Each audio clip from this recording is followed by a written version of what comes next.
欢迎收看新闻大白话。我们马上来看看哦，这个乌克兰现在跟这个俄罗斯哦，当然对于乌克兰来说，红军城是他接下来要这个死守的，可能是关键的最后几天的时间了。那首先我们来看看呢，现在有一个分析，就是说这个库斯克，就是俄罗斯的库斯克跟红军城之间彼此哦，可能就是有这个因为如果说他的兵力现在乌克兰主要是调到库斯克的话，他的这边红军城的这个边防哦，可能就会相对薄弱一些。分析家就讲啦，我们看到这个半岛电视台他们讲说，乌克兰为了库斯克的袭击而调动了军队过去，导致呢顿内茨克这边现在目前变得非常的脆弱，所以红军城可能很快就会落入到俄罗斯的手中哦。那另外呢，法国的媒体也提到了，随着俄罗斯人逼近顿巴斯，其实你看到非常多的这个在红军城的居民呢，已经开始陆续在撤离了，因为恐怕剩下的时间不多了。一旦俄罗斯攻进来的话，那在逃时间是来不及的。那另外呢，我们看到还有这个军事专家讲，俄罗斯正在重新集结并且加强防御阵地啊，防卫哪里呢？就是库斯克。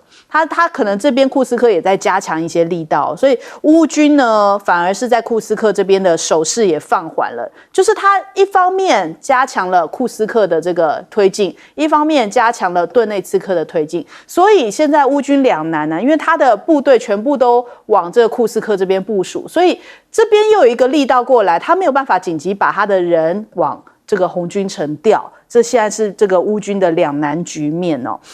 也就是这个乌克兰原本计划的围魏救赵，就是我在那边我打库斯克，我希望吸引你人过来，结果没想到俄罗斯一开始是没有这样子就去攻这个库斯克，防守库斯克，反而是去攻红军城。当他这边红军城快被拿下来的时候，他准备要调过来的时候，俄罗斯又跑去攻了库斯克，所以看起来这目前的战略上面好像乌克兰有一点位居下风。那另外我们看看俄罗斯这一波的声东击西哦，俄罗斯呢在利沃夫这边凌晨空袭哦，它其实是针对西部的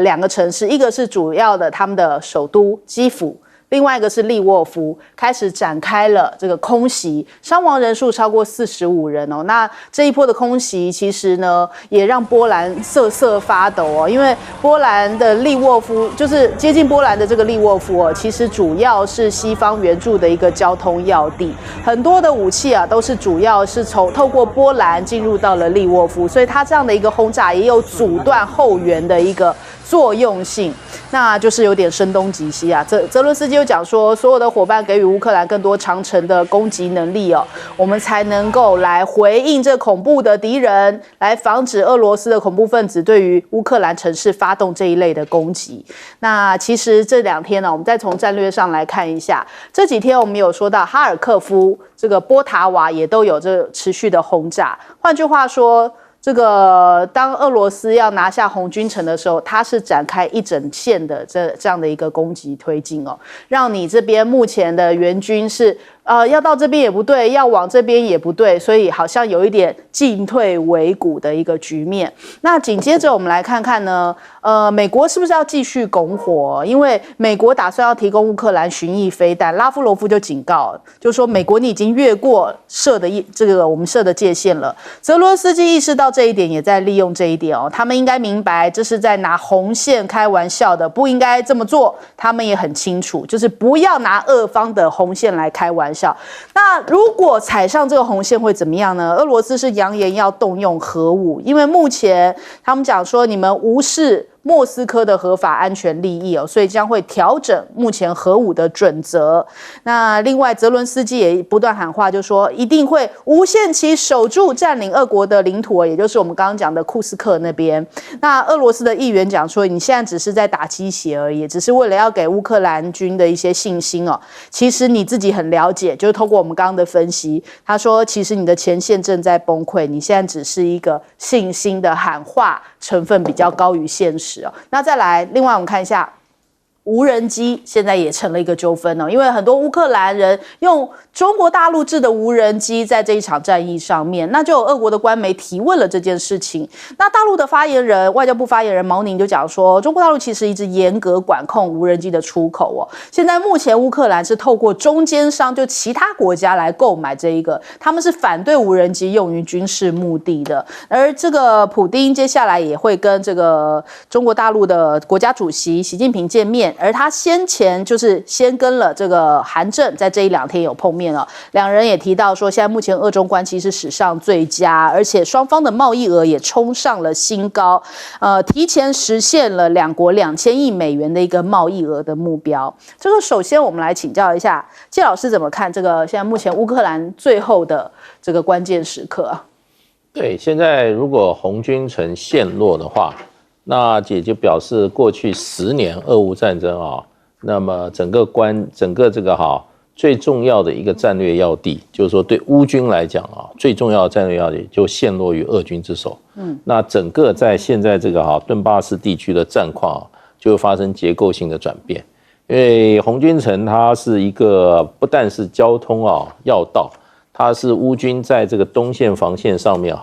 这个衔接南北的交通补给线。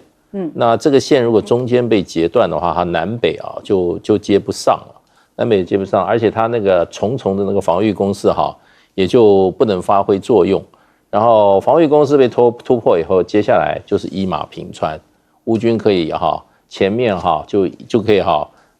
很快的深入，到第聂伯河边，或者甚至继续往西打所以这个对战局有关键性的影响。因为重大的战役通常就是看这个战略要地是被谁拿下来拿下来以后，整个战局就决定了，是非常大有决定性的关键。所以你可以看，就是说，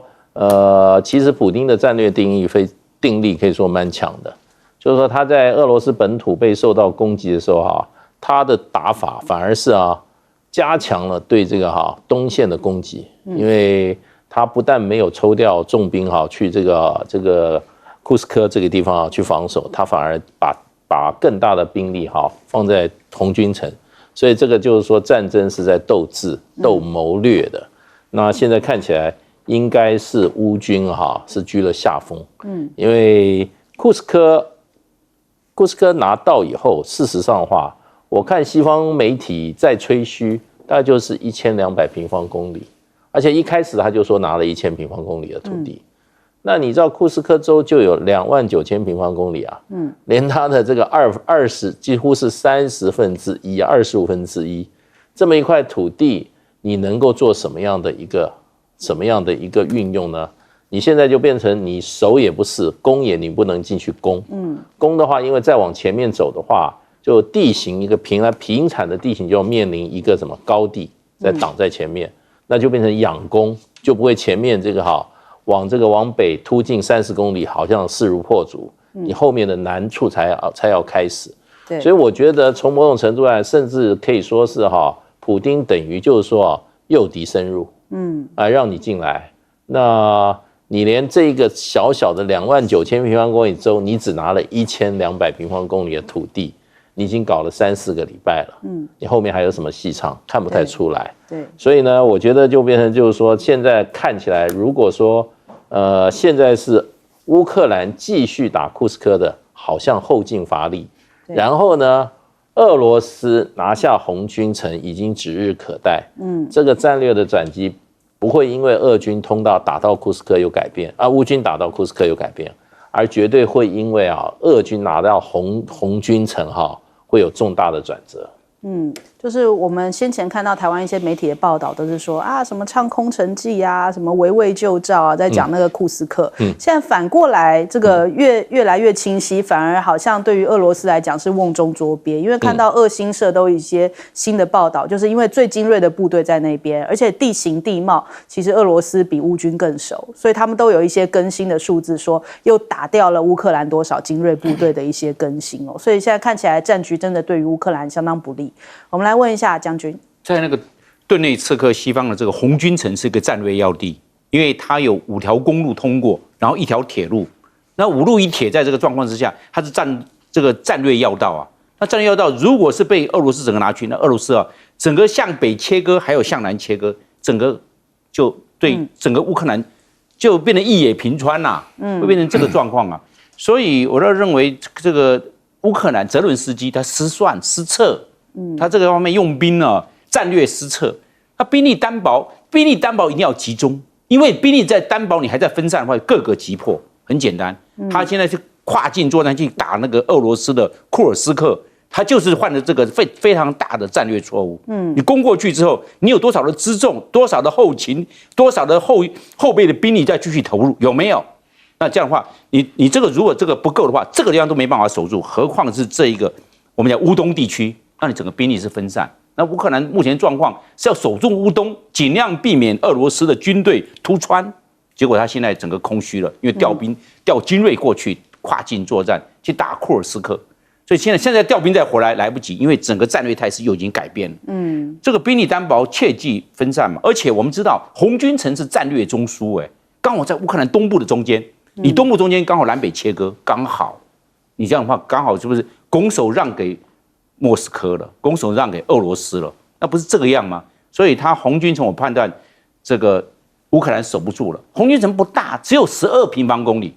人也不多，只有6万人。那现在6万人先撤退了，因为这个地方已经变成交战区了。这6万个老百姓再不走，不可能会造成其他的这意外的伤亡，所以先撤开了，就是这个样子。那现在已经既然红军城的乌克兰的兵力单薄，那我认为他要这个沦陷被俄罗斯占领，我看只是时间的问题，时间早晚的问题。那这样的话，对整个乌克兰的后续的作战会不利。那我们先来看，那现在在利沃夫在乌西，距离波兰只有60公里，就俄罗斯一直在炸它，为什么？它转运站嘛，武器转运站、装备转运的都经过后勤转运站，都在这个地方，刚好炸它源头打击，是这个样。那现在俄罗斯在这一方面，他也保持战略警觉啊，要在第一集的时候就把这些重要的辎重做摧毁。所以我们来看，在整个乌克兰战场来看的话，尤其是跨境作战这个战略错误啊，现在还在跟他做补给，西方国家给他武器啊，我认为不是打鸡血，可能是打吗啡。你打吗啡打多了哪一天不打吗啡的毒瘾，那完蛋了，整个人就瘫下去了。因为打马上立刻提神，但是问题是你要一针接一针他已经上瘾了。我认为不是打鸡血，这个打吗啡的情况用在这个战略上面，可能是一个很大的战略失策。好，来请教杨老师。我觉得泽伦斯基其实已经在做最后的困兽之斗。他所讲的胜利计划的第一步就是攻打库斯克，结果现在有一点变成可能会被俄罗斯瓮中捉鳖的一个困境。然后呢，你看到他把内阁做改组，大幅度的改组，走了7人。各位，中间有一个叫做库列巴，对，他的外交部长。就在整个俄乌战争当中，他是最重要的乌克兰的政治人物，对不对？对，大家都认识他。那他前一阵不去广州跟王毅这个谈了很久，在广州待了3天，也就是说那个时候泽连斯基可能希望中国大陆能够发挥影响力去影响普丁，在这个就是俄乌战争上面，也许稍微彼此停顿一下。但我觉得他现在已经完全放弃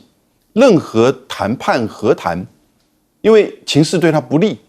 他们也放弃，乌克兰也放弃去再一次诉求中国扮演怎么样的劝和促谈角色。为什么？库列巴为什么被换下来？库列巴在前2天接受波兰媒体访问的时候，他谈到一个1943年的叫做涡轮大屠杀，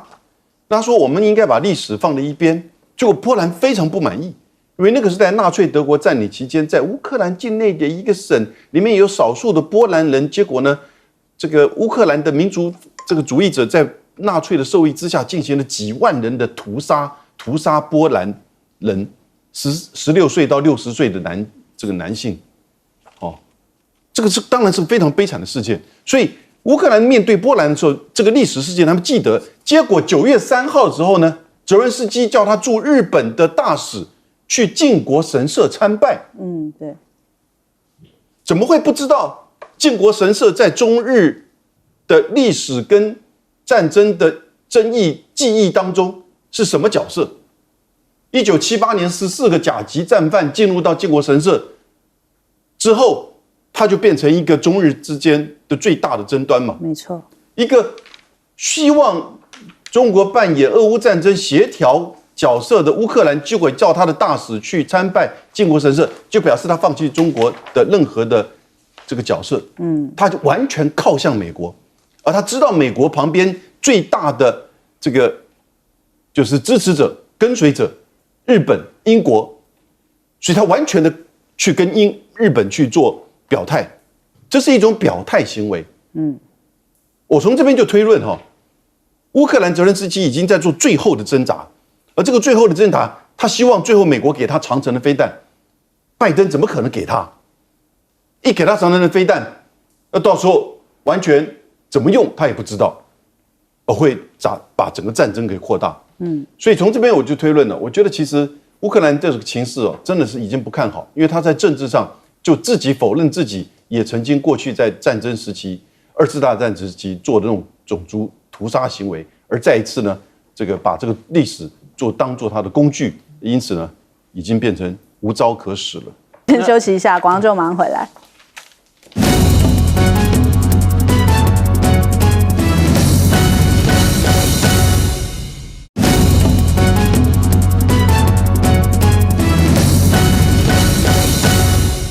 好，现在世界各国可能真的已经厌倦了这样的纷纷扰扰、战争不断哦，所以现在很多这样世仇型的国家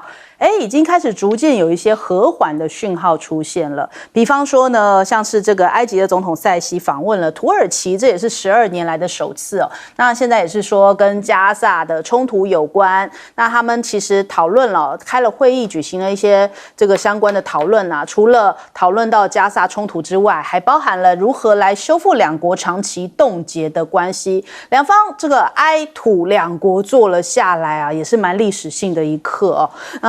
就让大家想到，其实前一阵子啊，大陆也是撮合了哈马斯跟法塔的宣言，以及呢，沙国跟伊朗也是在这个断交多年之后，大陆的斡旋之下来重新建交了。那我们看一下这个埃尔多安呢，他其实有讲到，他说现在土耳其要申请进入到金砖集团，那当然对于北约或者是说对于一些欧盟来说的话，很惊讶，就是怎么会突然转向了呢？怎么跑去加入金砖了呢？那埃尔多安是讲说，土耳其应该同时发展跟东方和西方的关系哦。土耳其的加入是有助于中东各国在金砖机制之下展开对话，加强合作，有助于提升土耳其跟中东的影响力。那大陆的外交部消息就提到了，其实在今年的1月份，像沙国、埃及、阿联酋、伊朗、伊索比亚也都成为了现在目前金砖国家的正式成员。换句话说，这些国家都已经表达出来，不再相信这个西方现在所建构出来好像全球就是以你为主以美国为首的这样的一个霸权制度反而更愿意走向金砖。金砖是更尊重大家，全球南方大家都是可以一起坐下来，一起来讨论。那另外呢，美国是不是要借着以色列来维持在中东的主导权呢？因为以色列总理再次强调，这个纳坦雅胡甚至搞得自己像是电视主播一样，在那边告诉大家，我不会退出什么费城走廊那边比比划划的。那所以这个事情其实在他们国内引起非常大的反弹。那美国直接打脸他吗？美国竟然对外发布消息是说，以色列同意会从费城走廊全面撤兵。双方是不同调的耶，美以竟然是不同调，代表美国现在也忍受不了以色列了。那你看看，在美国之前还有一个国家也受不了了，英国。英国宣布暂停30项武器出口以色列，引发了各国媒体的关注，说这会不会有一个骨牌效应现在 BBC 也在讲说，外界在关注欧洲国家是不是会跟进啊？华尔街日报也讲说，英国禁止这个部分武器的出口，凸显其实外交立场已经转变了，恐怕会有其他国家，英国都这么做了，我们也跟着这么做吧。所以以色列恐怕要密切关注是不是真的要失去更多国家站在那一边的援助了，因为现在真的以色列的做法已经引发了这个世界各国的一个愤怒哦。再来看看下一个冲突点会是南海吗？菲律宾在讲说，过去1周在南海发现了200多艘大陆的船舰，相较上一周增加了40艘，那数量也创下今年的新高。美国的媒体又提到，现在中非关系再度紧张的背景之下哦，这个现在中方正在展示船海战术来应对中非之间可能会增加的摩擦。那还有这个美国要向菲律宾提供40架 F-16，中国大陆的媒体就讲说这是刺刀要见红了，这个动作也引发了他们的关注。那另外还有要重建联合舰队吗？日本海的自舰队编制即将要大改，他们现在目前编列1.87兆台币破了历史的新高纪录，他们要再重建这样的一个舰队。当然，中国大陆也有动作，福建舰第4次的海试就在这几天展开来。那现在大家在关注说，福建舰上面被拍到在甲板上面的不是受瞩目的歼31反而是歼15来担纲这个起降机那首先我们来请教一下介老师。其实土耳其加入金砖国家这个倒是一个这个地缘政治上面很大的一个新的变化。因为土耳其从他这个凯末尔革命开始他这个第一个走回教世俗化，第二个呢，他尽量的西化。土耳其原来是鄂图曼帝国的时候，他这个疆域包括现在所有的中东国家，还包括一部分这个东南欧国家，所以他的势力是很大的。那所以他这个凯末尔这个开始革命以后他这个等于就跟有点像那个彼得大帝一样这个西化是他主要方向。那现在他突然回头往东方看，对，这个我觉得是不只是土耳其这个国家发展战略的一次很大重大的转而是全世界现在权力重心转移的一个很重要的一个迹象。那土耳其事实上过去要成为欧洲的一员也可以说受尽了屈辱他要加入欧盟搞了30年，现在他连个正式的入会谈判都还没有开始。对，你知道欧盟的入会谈判是非常困难的，有20-30个这个章节，从你的这个财政到你的内政到你的这个什么这个经济政策、外贸政策，全部要怎么样？要跟欧盟的水准要怎么样？要这个比照一个过程，很困难的。现在连这个谈判都还没开始，已经过了30年了。所以呢，他被这个欧盟这个他做这个欧洲人梦被欧洲人玩弄了30年。对，所以现在看到东方又兴起那么他现在又要转向东方了。说算了，不玩了，不玩了。所以土耳其这个本来现在奥段他就是蛮投机的，那现在他回头，不过这也显示出国际权力这个重组跟分配，现在西方独大，成为所有这些小国家一个向往的对象，那个时代已经结束了。好，来请教杨老师。我真的觉得拜登这4年真的还好，他退选了。他这个4年充满了战争，他在外交跟危机处理上真的不及格，所以我们本来对他很高的期待，结果证明他真的是眼高手低，而他的团队也能力不足。你看，从阿富汗撤军就搞成这个样子，还被恐怖攻击，然后发生了一个俄乌战争，这个是从我的观点，它是拜登战争。拜登可以防止它发生，拜登也可以在它发生之后，我们现在资料证明其实2月24号到3月底的时候，俄乌双方其实是要和谈的，但拜登阻止了。然后呢，加沙战争，美国有太多的方式可以去避免战争扩大变成一个屠杀、种族灭绝的行为，而且呢，一切好像都跟他无关，他好像还在做该做的事，所以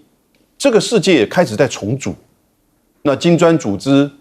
然后你现在看到在北京正在举行的中非高峰论坛，伴随着“一带一路”、全球南方、中俄的战略合作，其实都是在挑战美国所在战后所建立的世界体系，那就是以美国跟他的西方国家为核心，建立起了一个三角体制当中，其实再去压制下面对他的挑战，而进一步去剥削非洲、拉丁美洲，其实他们根本不重视，对不对？拉丁美洲、非洲现在来自于西方国家的这种所谓贷款，还是占70%以上，而大部分都是一种金融式的以债还债，而继续欠债。可是“一带一路”给的钱、给的计划都是在做基础建设。所以伊索比亚80年代是极度的失败国家 ，We are the world， 不就是在帮助伊索比亚的大灾难吗？结果到现在，伊索比亚过去这10多年来是来自于中国的援助，使得它的铁路、港口，然后呢，工业城开始开发。到今天，其实经济的发展可以平均5%甚至到8%、9%之多耶，对不对？那大家只是不了解，西方的媒体也已经完全忽略非洲、拉丁美洲的情况，除非它真的发生什么动荡战争。可是你就看到这个世界已经两极化。那我看到习近平今天在那个中国这个北京讲的就是说，他现代化道路上一个都不能少，一国都不能掉队。一个作为霸权的国家的美国，如果有这样子的一种胸襟跟想法的话，其实我觉得这个世界会不一样的。但是因为美国是一个资本主义的，然后呢是一种就是说延续的帝国主义政策的延续下来这种作为，他没有办法去做这种资源的分配，他必须要把所有的资源不断的去巩固他自己。因此你现在就看到中美之间，或者是说西方跟全球南方之间哦，那不断的这个对立，那我觉得这个对立希望不要以战争的方式、代理战争的方式来去做解决，而是在相互的竞赛、和平的竞赛，看看谁哪个制度、哪一个国家领导会比较好。好，来请教将军。那现在金砖国家它已经由金砖5国，在今年已经变成金砖10国了。金砖国家原来呢它有3个大，第一个土地大。那像俄罗斯金砖国家，俄罗斯的领土大1700多万平方公里，中国大陆甚至包含印度，还包含了南非，现在包含伊索比亚，还有这个埃及等等，都是土地大的国家。第二个人口大，人口广大，人口多，印度就14亿多，印度现在已经是世界上第1大人口大国，超过中国大陆。中国大陆14亿，但印度已经超过14亿。那也包含了其他的这些，包含巴西。南美洲整个的面积，巴西就占1半。那巴西的人口又那么多，2亿多。那换叫巴西也是人口大国，也是土地大国。那换叫这个土地大国、人口大国都在金砖国家。第3个，我们知道开发中国家。那发展中国家的它的发展潜力大，没有像这个 G7 这个7个工业先进国家，毕竟到天花板了，他们国民 GDP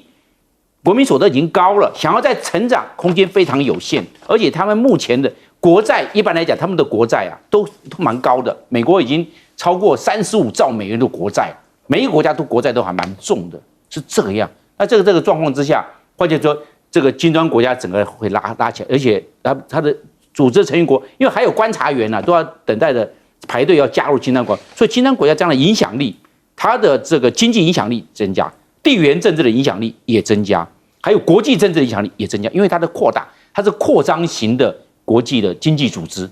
那 G7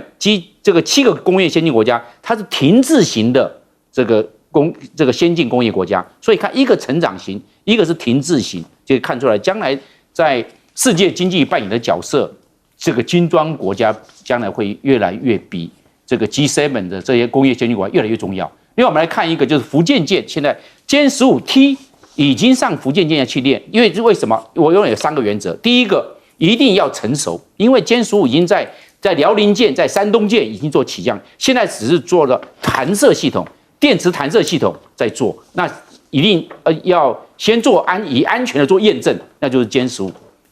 来做验证，以安全系数能够达到某一个标准，在歼35再上来，一定是这样。而且飞行员来看，以歼15T 他是最熟人嘛，他现在只是从滑跳的航空母舰变成电池弹射的航空母舰上来做运。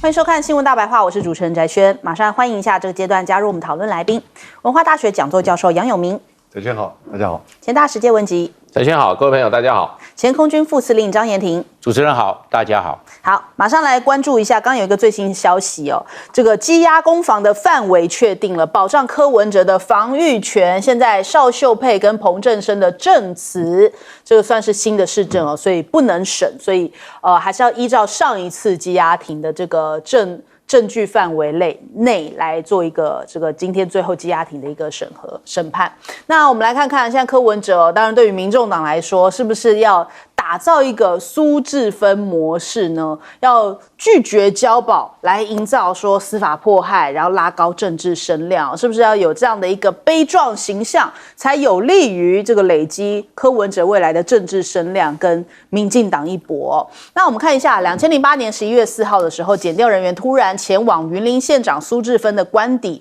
以涉及收受500万汇款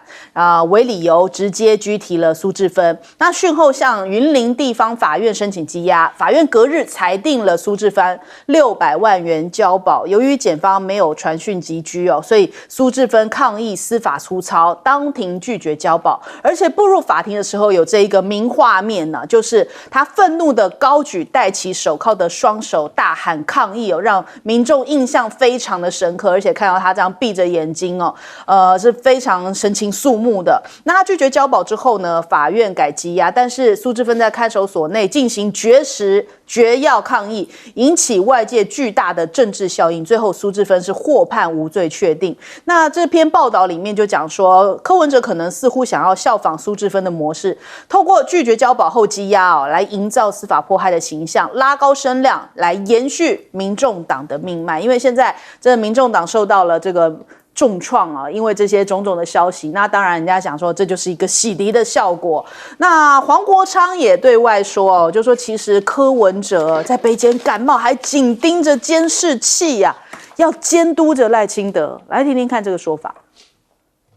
他说他有空的时候，他就站得挺挺的，双眼直视看着那个监视器。他跟我说，其实他在看的是赖清德。他在想的事情是，当国家的权力被滥用到这种程度的时候，真的是一件很可怕的事情。你大概很难想象，一个人70个小时以后，你感受不到愤怒的情绪。他没有在担心他自己，他在担心的是台湾。今天是他，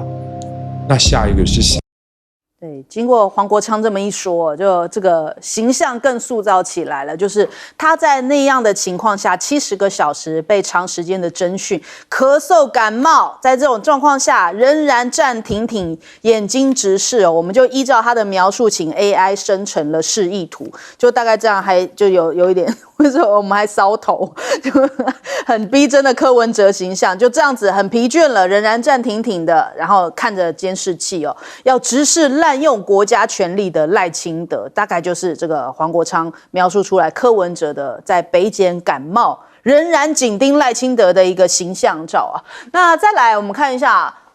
这个沈正南他就讲说，他想柯文哲已经做好被关的准备即使羁押也顶多2个月，而从那里得到的政治能量可能会超过先前10年的从政经历。他说可能就是像蒋渭水等级了，绝对划算。踏出看守所之后，柯文哲就是蒋渭水等级的政治人物了。而目前根据网络声量的一些调查 ，TPOC 的分析，北检荒腔走板，先入人于罪那你看到这一话题从9月2号的这个清晨一路飙升。那当时北院宣布柯文哲无保请回，成了当日最热门的话题相关的单日声量也暴涨到6.3万则，成功逆转了风向创下这个金华城案的声量最高峰，宛如满血复活一般因为当时无保请回，等于人家很多的小草就觉得原来柯文哲是被冤枉原来还了柯文哲一个公道，反而好像让柯文哲的这个声量又往上了一波，跟前期的这样的一个重创这种好像在这个案情当中那种阴霾反而有一点满血复活的反弹那我们看陈文茜的分析，他说北检是想替民进党毁掉柯文哲吗？那柯市府在金华城案中显然有问题，但是北检证据都没有搜索齐全，就急着抓柯文哲，检方为什么变得那么没常识啊？此案的重点观察，检方是否符合司法正义，还是要替民进党毁掉柯文哲呢？所以这种粗糙的做法，反而已经开始有点反伤民进党了。那他们现在当然要开始来打击周边哦。最近你可以看到网络上面非常多人就是翻出吴怡轩以前在担任三立记者的时候跟柯文哲的一些互动，比方说他当时有去问说，市长金华城容积率真的要提高到560%吗？柯文哲就说都发局有发新闻稿，他们就讲说，你以前不是去质疑柯文哲吗？甚至把他在脸书上面曾经有批评过柯文哲的话也拿出来说，就说哎呀，第一次看到柯黑变柯粉，现在开始要这样制造一些其他的扣分点哦。那另外四叉猫也讲，这个我们要讲说，就是我们要说这些，就是不得不佩服绿营这个侧翼的战斗力啊，可以去洗这个吴怡轩。然后呢，当时刺杀猫不是跟就是我们前2天讲的某位就是小草，就是坠楼的小草有一些冲突纠纷嘛，就是刺杀猫还自己有贴出来说啊，希望他没事啊，我的 iPhone 16跟日本旅费还得要靠他就让大家就是又拿出来觉得说，这种讲法是不是有一点太冷血一些啊？小草坠楼身亡，四叉猫现在遭出征结果还有吴欣岱讲，你精神不稳定的人不要去政治场合，又开始要激化这样的一个因素。他又说，什么事情都有可能发生。我们要提醒吴欣岱这个之前有人骂人神经病是被拘役20天，你不能因为人家这样子一个不幸的结果，然后现在在那边指控说，精神不稳定你还去。这真的是太过冷血了。我们来问一下介老师怎么看？我觉得现在这个高院驳回了就是说他同意这个抗告他认为抗告有理嘛，对不对？所以他就说这个同意了。可是我看了他整个理由部分好像他没有讲有什么新的这种书面的证据，而且他也没有讲到金流的问题。他们主要就是那个变迁那个变迁的话，实际上我看了，我们看公务员就是说，你不要让公务员去坐牢。对，意思就是提醒的时候，你提醒你在做这件事的时候，你要依法行政嘛。你不依法行政，你就会让公务员去坐牢。这是我的解释啊。我认为我看了以后说，这个难道我们看公务员看了批示这么多年的人，居然会得出解释说，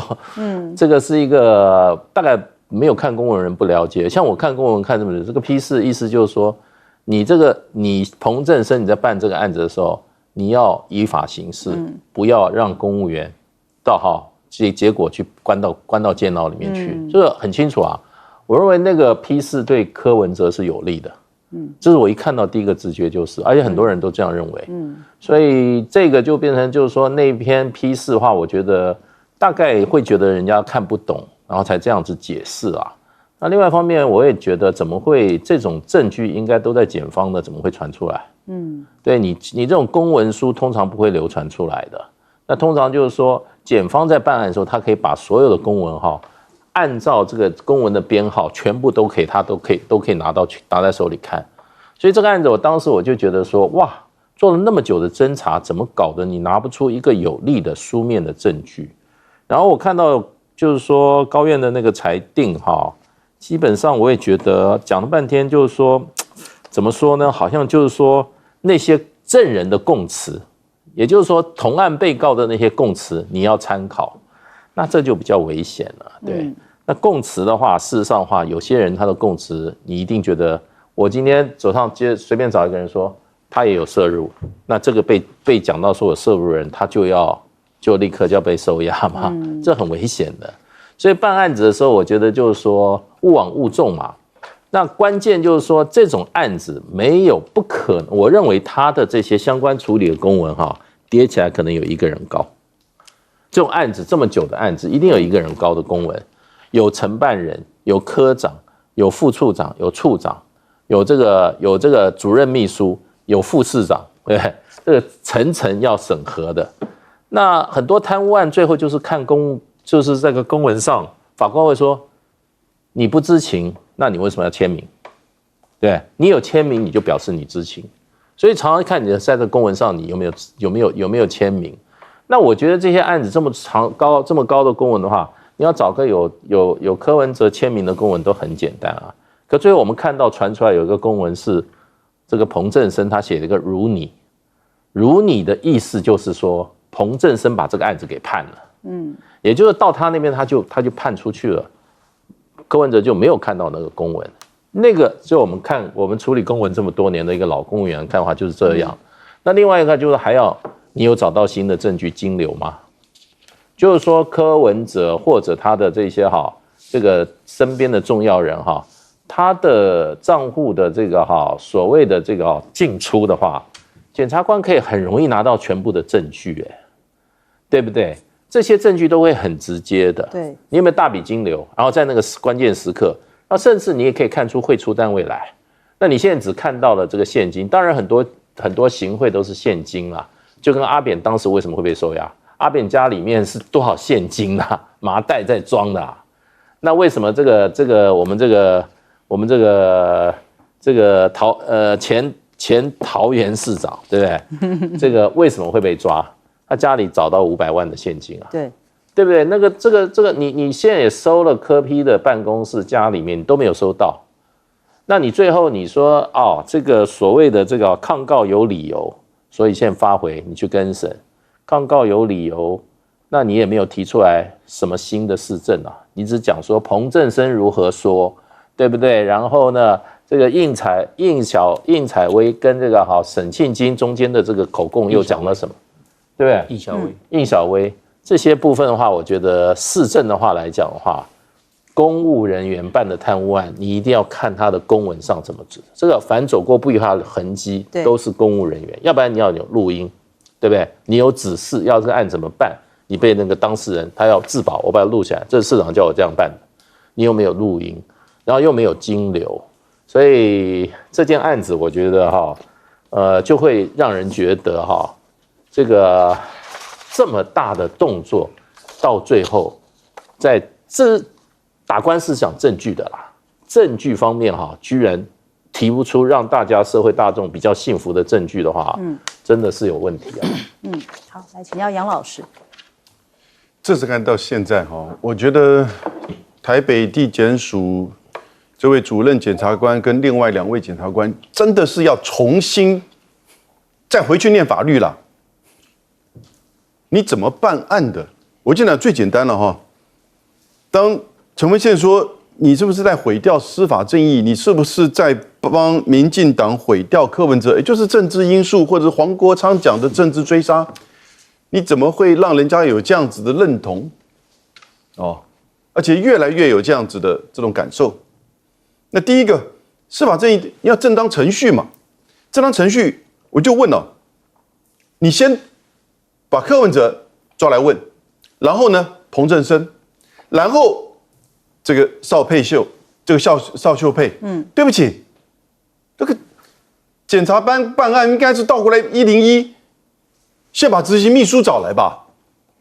对不对？然后副市长，然后最后你找这个市长嘛。因为涉入这个案件的深浅程度很清楚嘛，很清楚，除非你明显第一时间你就抓到了柯文哲涉入到这个案子里面的金流，犯罪的明确证据。现在看起来，你说他收贿，那个的金流关系在哪里？利益关系在哪里？你是不是像郑文灿在家里面找到了500万？那你就直接指导黄龙，结果他指导黄龙发现到。也抓不到证据，也没有任何的所谓的犯罪事实的证据证明，所以前面那个法官才会说叫他无保请回，是不是？然后呢，所谓的图利这边，那你要当然依据你介入这个案子的深浅，所以你根本是倒过来。那因此，所以才会现在这个法官说，后面你再询问彭正生跟邵秀佩的。不能够当作今天裁定庭的这个证据。这个检察官在办什么案子啊？还主任检察官。然后呢，你要有证据法则嘛？你现在这个证据法则，你到底提出来是什么样的这个内容？有没有任何的说服力？你不能说外面说，我必须要讲那个高院撤回裁定里面那个裁定书洋洋洒洒写了几页，看起来就是外面人家都说他有介入啦，所以柯文哲深度介入，撤销前面的那个无保请回，要求要重新再这个审一次，这又是什么东西？是不是？所以外面怎么说，你法官就怎么判。图利是怎么样的？是怎么样叫做介入？介入就是图利，图利。至于那个20%的容积奖励，其实那个真的违法吗？我必须讲，今天这个裁定会有3种可能一个是羁押禁见，我觉得不会，那这个东西就制造英雄嘛。另外是无保请回，也不会，那就是毁掉台湾的司法嘛。那第3个呢，就是交保。所以柯文哲会交保金，还是说拒绝交保，就凸显这个案子他所受到的待遇。不知道。来请教将军。我认为这个在整个案情在证据没有齐备之前，应该是以无罪推断为原则，因为我们采取的是证据法定主义嘛，这很清楚的嘛。那你这个粗糙就推断了，我认为就不好。证据不足就不要轻易传唤，你证据根本还没有齐全，就很粗糙，感觉到时间，我认为要严谨度要超过时间的急迫性，不要时间的急迫性超过这法律定夺的严谨性，不要因为了赶进度办案赶时间然后造成这个好像就比较我们很笼统很粗糙，没有很清楚很明确，证据非常周延完整，证人证物证据通通 OK， 要这样才可以。我认为不要很粗糙办案。第二个，我认为是不是不要有一个特别的针对性？有特别的针对性，你会让一般老百姓、社会大众不相信司法，好像是针对某个人的，好像针对某个政党的。我认为这就不好了。要很豁然大公，大家一视平等，不是说是半白半蓝不半绿，你这样子或者半绿，那这重点象征一下我有半绿，然后就大半白大半蓝，我认为这个就不好了。你这会让社会大众怎么看？变成我们现在社会一般的老百姓都说，司法是为政治服务了，现在变成这个样，司法是政治的工具。司法是政治的打手，那我们国家怎么办？我们社会不是生病了吗？怎么可以这个样子？司法是超然的，司法是法律的，司法不可以为政党做事情，不可以。这司法是为国家做事情，为社会做事情，为社会百姓大众做事情，要这样，要很超然。我们现在司法为政治服务了，现在变成这个样子，大家社会大众一般老百姓信心崩溃了，我们的司法已经荒腔走板、走样了、走掉了。这样怎么办？我们国家、我们社会怎么办？这个就变成反而司法变成政治迫害的工具了。那再来，我是认为这个刚才有讲到蒋渭水，我认为蒋渭水有时候我们是不是有时候会太高估的？蒋渭水当初的时候是反殖民统治的他是非常反对日本人殖民统治台湾的蒋渭水曾经加过中国同盟会，就是中国国民党的前身，因为有兴中会嘛，1894年兴中会。再的是1905年的同盟会嘛，是这个样然后一直到在国民党，然后中华革命党，然后中国国民党一脉相承130年。所以蒋渭水他是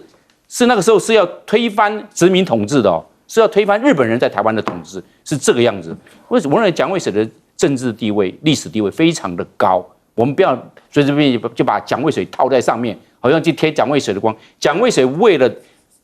挺台湾人反抗日本统治，加入中国同盟会，他是有这一方面的使命感、历史感，他是勇于承担的他是医生嘛，你要知道，医生社会地位很高，他可赚钱享大福就蒋渭水是出来搞革命的所以我都认为蒋渭水的这种超然的历史定位，我们不要太去把它作为类比，这样的话，我认为有点亵渎了蒋渭水在我们台湾的历史定位。蒋渭水是非常爱护台湾，非常反对日本人的殖民统治。好，我们先休息一下，广州马上回来。